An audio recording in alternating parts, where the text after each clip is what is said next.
Special പാൽ വാഴക്കയുടെ റെസിപ്പിയുമായിട്ടാണ്. ഇത് വളരെ എളുപ്പമാണ് ഉണ്ടാക്കാൻ, അതേപോലെ തന്നെ നല്ല ടേസ്റ്റിയുമാണ്. നമുക്ക് ചൂടോടെയോ നന്നായിട്ട് തണുപ്പിച്ചോ കഴിക്കാവുന്നതാണ്. അപ്പോൾ ഇതെങ്ങനെ ഉണ്ടാക്കുന്നതെന്ന് നോക്കാം. അപ്പോൾ നമുക്ക് നമ്മുടെ ടേസ്റ്റി ആയിട്ടുള്ള പാൽ വാഴക്ക എങ്ങനെ ഉണ്ടാക്കുന്നതെന്ന് നോക്കാം. അതിനുവേണ്ടി ഞാനിവിടെ സ്റ്റൗവിൽ ഒരു പാത്രം വെച്ചിട്ടുണ്ട്. നമുക്കതിലേക്ക് 1.5 കപ്പ് രണ്ടാം പാൽ ഒഴിച്ചു കൊടുക്കാം. രണ്ടാം പാൽ എന്ന് പറയുമ്പോൾ കുറച്ച് തിന്നായിട്ടുള്ള പാല്. 1.5 കപ്പാണ് എടുത്തേക്കണത്. നമുക്ക് സ്റ്റൗ കത്തിച്ച് കൊടുക്കാം. ഇനി നന്നായിട്ടൊന്ന് തിളച്ച് വരട്ടെ കേട്ടോ. ഇപ്പം എന്താ നമ്മുടെ രണ്ടാം പാലൊന്ന് നന്നായിട്ട് തിളച്ചിട്ടുണ്ട്. ഈ സമയത്ത് നമുക്ക് മധുരത്തിന് ആവശ്യമായിട്ടുള്ള പഞ്ചസാര ചേർത്ത് കൊടുക്കാം. പഞ്ചസാരയുടെ അളവ് നിങ്ങളുടെ മധുരത്തിനനുസരിച്ച് എടുത്തോണേ. ഞാനിപ്പോൾ ഇവിടെ ഒരു 6 ടേബിൾ സ്പൂൺ പഞ്ചസാര ചേർത്ത് കൊടുക്കുവാണ്.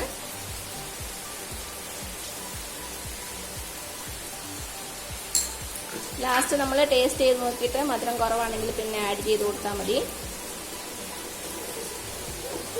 നന്നായിട്ടൊന്ന് മിക്സ് ചെയ്ത് കൊടുക്കുക. ഇനി ഇതിലേക്ക് ഞാൻ 2 ചതച്ച ഏലക്ക ഇട്ട് കൊടുക്കുവാണ്. അപ്പം നല്ലൊരു ഫ്ലേവർ കിട്ടും. ഇനി ഇതിലേക്ക് ഞാനൊരു 3 ടേബിൾ സ്പൂൺ ചവ്വരി ഇട്ട് കൊടുക്കുകയാണ്, അതായത് സാബുദാന. ഇനി നമുക്ക് തീ കുറച്ച് വെച്ച് നമ്മുടെ ചവ്വരി ഒന്ന് നന്നായിട്ട് വേവിച്ചെടുക്കണം. ഇടയ്ക്കിടയ്ക്ക് ഇളക്കിക്കൊണ്ടിരിക്കണേ, അല്ലെങ്കിൽ നമ്മുടെ ചവ്വരി അടുക്കി പിടിക്കാൻ സാധ്യതയുണ്ട്. ചവ്വരി ഞാൻ കഴുകിയതിന് ശേഷം ആട്ടോ ഇട്ടേക്കണത്. 3 ടേബിൾ സ്പൂൺ മാത്രം ചേർത്താൽ മതി, ഒത്തിരി ചേർത്ത് കൊടുക്കരുത്. ഒത്തിരി ചേർത്ത് കൊടുത്താൽ ഇത് കൂടുതലങ്ങ് തിക്കായിട്ട് പോകും. അപ്പോൾ നമുക്ക് കഴിക്കാൻ ഒരു രസം ഉണ്ടാവില്ല. കുറച്ച് ലൂസായിട്ട് തന്നെ ഇരിക്കണം. ഇത് നന്നായിട്ട് വെന്ത ശേഷം നമുക്ക് നേന്ത്രപ്പഴം ചെറുതായിട്ട് കട്ട് ചെയ്ത് ഇട്ട് കൊടുക്കാം. അപ്പം നമുക്കിത് തേങ്ങാപ്പാലല്ലാതെ പശുപാലിലും ചെയ്യാം. പക്ഷേ ടേസ്റ്റ് വൈസ് നോക്കുമ്പോൾ കൂടുതൽ ടേസ്റ്റ് തേങ്ങാപ്പാലിൽ ഉണ്ടാക്കുമ്പോൾ തന്നെയാണ്. അപ്പം നമ്മുടെ ചവ്വരി നന്നായിട്ടൊന്ന് വെന്തിട്ടുണ്ട്, നന്നായിട്ട് വീർത്ത് വന്നിട്ടുണ്ട്. ഇനി ഇതിലേക്ക് നമുക്ക് നേന്ത്രപ്പഴം ചെറുതായിട്ട് അരിഞ്ഞത് ചേർത്ത് കൊടുക്കാം. ഇതാ ഞാൻ ഒരു നേന്ത്രപ്പഴമാണ് എടുത്തേക്കണത്. അത് ഈ ഒരു വലുപ്പത്തിൽ കട്ട് ചെയ്തേക്കുവാണേ.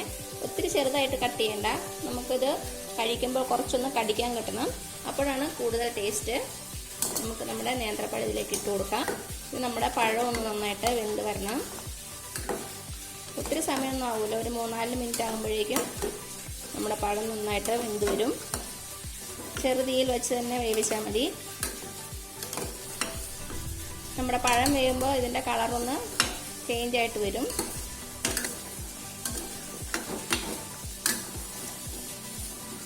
ഇളക്കി കൊടുത്തുകൊണ്ടേ ഇരിക്കുക, അല്ലെങ്കിൽ അടി പിടിക്കുവേ. പ്രത്യേകിച്ച് നമ്മുടെ ചവ്വരി. ഇപ്പം നമ്മുടെ രണ്ടാം പാല് നന്നായിട്ട് വറ്റി നന്നായിട്ട് കുറി വന്നിട്ടുണ്ട്. നമ്മുടെ പഴമൊക്കെ വെന്തിട്ടുണ്ട്.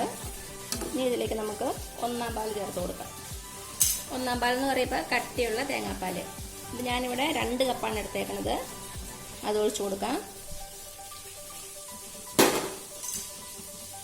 ആദ്യം ഒഴിച്ചു കൊടുത്തു, നന്നായിട്ടൊന്ന് മിക്സ് ചെയ്യുക.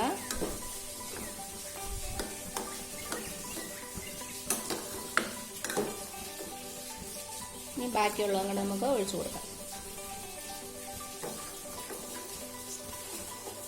1-ാം പാൽ ഒഴിച്ചു കഴിഞ്ഞാൽ പിന്നെ തിളയ്ക്കേണ്ട ആവശ്യമില്ല, ചെറുതായിട്ടൊന്ന് ചൂടായാൽ മതിയേ. അപ്പം നിങ്ങൾക്കിത് കുറച്ച് ലൂസായിട്ടല്ലേ തോന്നുന്നത്. ഇത് ഇരിക്കും തോറും നന്നായിട്ടൊന്ന് തിക്കായിട്ട് വരും. ഇങ്ങനെ തിന്നായിട്ടിരിക്കുമ്പോൾ തന്നെ തീ ഓഫ് ചെയ്യുക. ഇപ്പോൾ നന്നായിട്ടൊന്ന് ചൂടായിട്ടുണ്ട്. ഇനി ആ തീ ഓഫ് ചെയ്യണേ. ഇനി ഇതിലേക്ക് നമുക്ക് കുറച്ച് കാഷ്യൂ നട്ടും കിസ്മിസും വറുത്തിടണം. ഇനി അത് ചെയ്യാം. അപ്പം എന്താ ഞാനിവിടെ ഒരു പാൻ വെച്ചിട്ടുണ്ട്.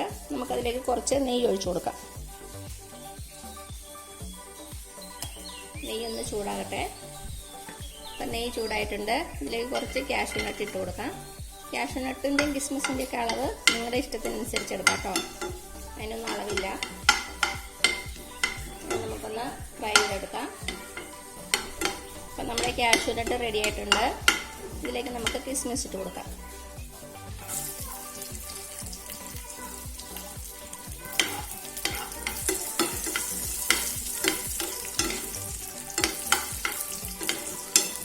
ഇപ്പം നിങ്ങൾക്ക് ചെറിയ ഉള്ളി ചേർക്കണ ഇഷ്ടമാണെങ്കിൽ ഒരു ചെറിയ ഉള്ളി എടുത്ത് ചെറുതായിട്ട് കട്ട് ചെയ്തിട്ട് ഫ്രൈ ചെയ്തെടുത്ത് നമ്മുടെ പാൽ വാഴക്കയിലേക്ക് ചേർത്താൽ കുറച്ചുകൂടി ഒരു ടേസ്റ്റ് ഉണ്ടാകും. അപ്പം ഞാനിപ്പോൾ തൽക്കാലം ചേർക്കണില്ല. അപ്പോൾ ഇത് റെഡി ആയിട്ടുണ്ട്. നമുക്കിത് ഒരു പാത്രത്തിലേക്ക് മാറ്റാം.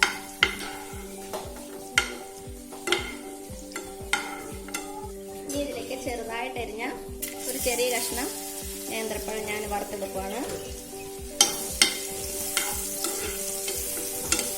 നെയ്യിൽ നമ്മുടെ നേന്ത്രപ്പഴം വറുത്തിടുമ്പോൾ ഒരു പ്രത്യേക ടേസ്റ്റ് ഉണ്ട്, കാണാനും ഒരു ഭംഗിയുണ്ടാവും. ഇപ്പം നമ്മുടെ പഴം റെഡി ആയിട്ടുണ്ട്. ഇനി ഇത് നമുക്ക് നമ്മുടെ പാൽ വാഴക്കയിലേക്ക് ഇട്ട് കൊടുക്കാം. അതേപോലെ തന്നെ നമ്മൾ ഫ്രൈ ചെയ്ത് വെച്ചിരിക്കുന്ന കാഷ്യൂ നട്ടും കിസ്മിസും എല്ലാം കൂടെ ഒന്ന് മിക്സ് ചെയ്യുക. ഇനി നമുക്കൊരു സേർവിംഗ് പാത്രത്തിലേക്ക് മാറ്റാം. അപ്പം എന്താ നമ്മുടെ പാൽ വാഴക്ക ഞാൻ സേർവിംഗ് പാത്രത്തിലേക്ക് മാറ്റിയിട്ടുണ്ട്. നല്ല എളുപ്പമല്ല ഉണ്ടാക്കാൻ, അതേപോലെ തന്നെ നല്ല ടേസ്റ്റിയുമാണ്. അപ്പോൾ ഇതിൻ്റെ മധുരം നിങ്ങളുടെ ടേസ്റ്റിനനുസരിച്ച് മാറ്റിക്കോണേ. അപ്പോൾ എല്ലാവരും ഒന്ന് ട്രൈ ചെയ്ത് നോക്കണേ. എന്നിട്ട് അഭിപ്രായങ്ങളൊന്നും അറിയിക്കാൻ മറക്കരുത്. അപ്പോൾ ഈ വീഡിയോ ഇഷ്ടമായാലും താഴെ കാണുന്ന ചുമന്ന സബ്സ്ക്രൈബ് ബട്ടൺ ഒന്ന് പ്രസ് ചെയ്ത് സപ്പോർട്ട് ചെയ്യണേ. അപ്പോൾ ഇതിൻ്റെ തൊട്ടടുത്തൊരു ബെല്ലൈക്കൺ വരും, അതും കൂടെ പ്രസ് ചെയ്ത് ഓൾ എന്നുള്ള ഓപ്ഷൻ കൊടുക്കുക. ഇനി പുതിയൊരു റെസിപ്പി ആയിട്ട് വരുന്നവരേക്കും thank you so much. By.